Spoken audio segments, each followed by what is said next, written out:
Necroking is a game about Lich King trying to stop Human King, who is controlled by other kind of evil nightmare creatures, from taking over the world. After all, there can be only one big bad evil guy taking over the world. After that short introduction, I must say the art style is quite nice and fitting, being quite goofy, somewhat exaggerated, with most enemies and player units doing exactly what they look like, which is quite important for player experience and visual clarity. Well, except for that error in title that looks like T. However, the design of this game is plagued by three major problems.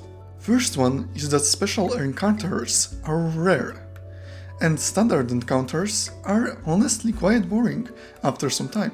After all, how many times can you fight against the same force over and over again and not feel bored? Losing in them also doesn't feel like your fault most of the time. You are just overwhelmed, and the same type of encounter can have vastly different difficulty, which is especially visible in basic villages. Unfortunately, player can't know how difficult the encounter will be before entering it at all. When it comes to the second problem, it is that for me, the longer I play, I don't really feel like I improve at the game. There are very few units that require higher mastery over, like Berserker, who is extremely powerful but can kill your own units, and you have to be really careful when using it. Simplicity of the units can be strength, but lack of depth prevents players from sticking around with the game more. Third problem is fast-ending progression, both regular and meta one. Regular progression basically ends when you have a deck and starting mana that can beat anything.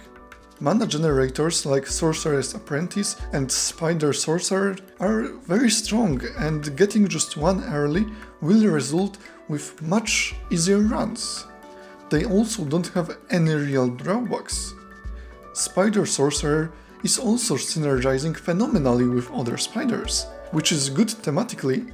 However, if you find Spider Biome and clear few encounters, you're pretty much ready for anything. But don't worry, regular skeleton decks are not much slower. After you have infinite mana, quite common cultists and scapegoats provide infinite souls. After that, winning any fight is just a formality. Meta progression can also be farmed real quick, just going after any boss. Costs are quite low and you get quite a bit of runes, so after second run you will probably have everything unlocked.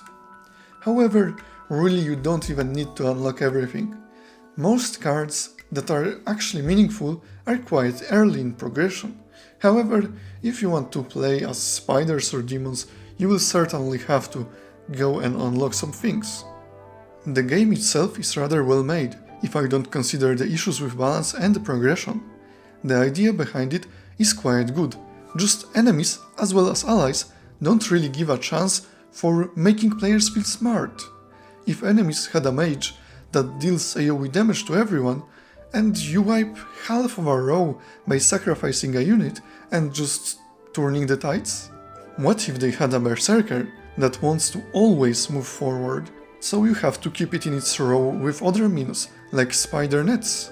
What if mana generators had stronger drawbacks, like Demonic Sorcerer, who requires 6 souls, is in your starting hand always, and doesn't cost any mana?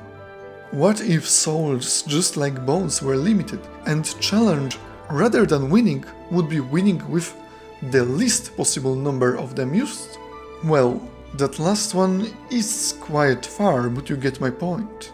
Honestly, I like this game. I like its visual and sound design. I like the idea behind it, and exactly because of that, I'm quite negative here. I want it to be better. I want it to be the next FTL or Into the Breach. However, it fails in one aspect that made them so good. And that is progression. But the devs still work on it, very much actively so. So there is hope. Yet, with this cheap of a price, you will get your money's worth, after even one run, anyway. Just Play unbalanced, Expedition is really quite boring, and Tactician is randomly hard. I recommend give it a try. It really doesn't cost much and it's a good experience, even if you don't plan to play it a lot. With that, I hope I will see you again in some time. But for now, bye.